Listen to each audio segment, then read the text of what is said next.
Flying Free by me, Christine Campbell. Isn't that fun? Chapter 1. Today, the new beginning.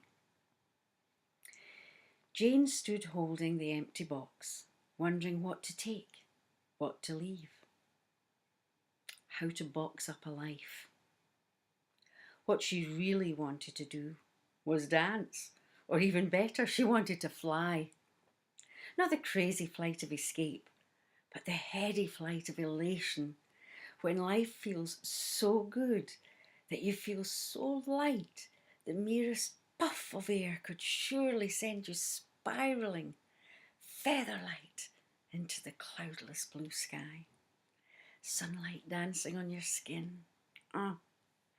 Laughing to herself, she remembered she'd already done both, the crazy escape and the heady elation. What she needed now was what she had. A new beginning. One solidly rooted and secure. But that didn't mean she couldn't dance. Waltzing round her bedroom, she saw she hadn't accumulated much in her 30 years. Most of what she had, she didn't want to carry with her, having no wish to clutter tomorrow's promise with yesterday's baggage.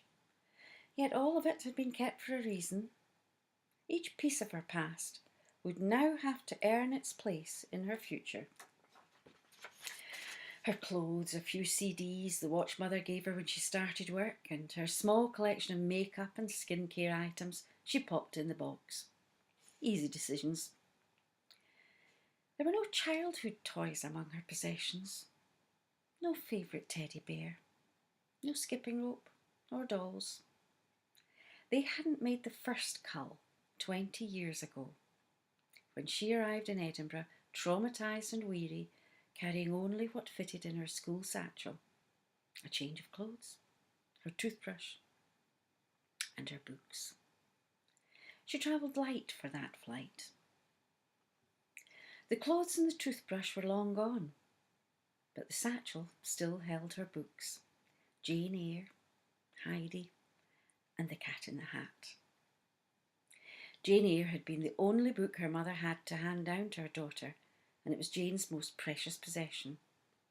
She'd read it so many times as a girl that its pages were curled and its spine was tattered.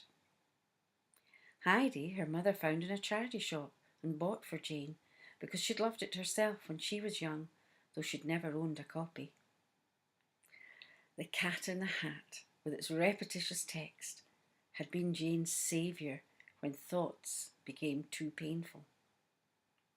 The books in the satchel would not go in the box. True, they had earned their place by dint of saving her when life threatened to overwhelm her. Many times when she felt like she was drowning, it was only by clutching onto one of them she was saved. But they would not go in the box. Mother said she could leave some of her things here, things she didn't want to take but wanted to keep. They would stay.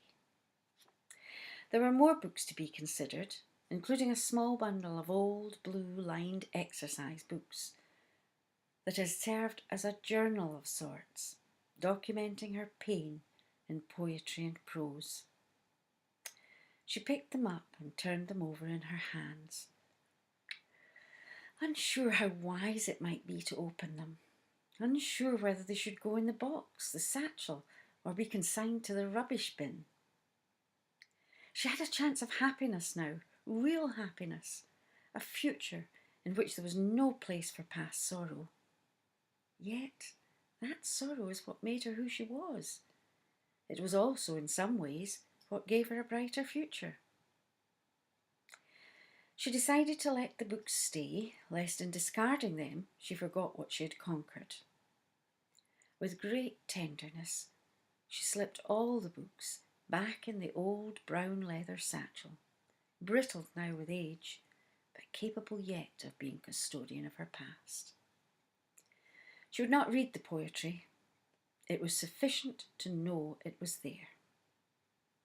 She had one last poem to add to that chapter of her life. She'd written it a few months ago, and it belonged with these. Part of her past, not needed on voyage as she embarked on this new life, but deserving of being held in storage to remind her she had found closure. She need not carry it with her on her flight to the future. Again she chuckled at her own thoughts, the mixed metaphor capturing her imagination, and the joyous knowledge that she had flown free, softening the pain of her memory.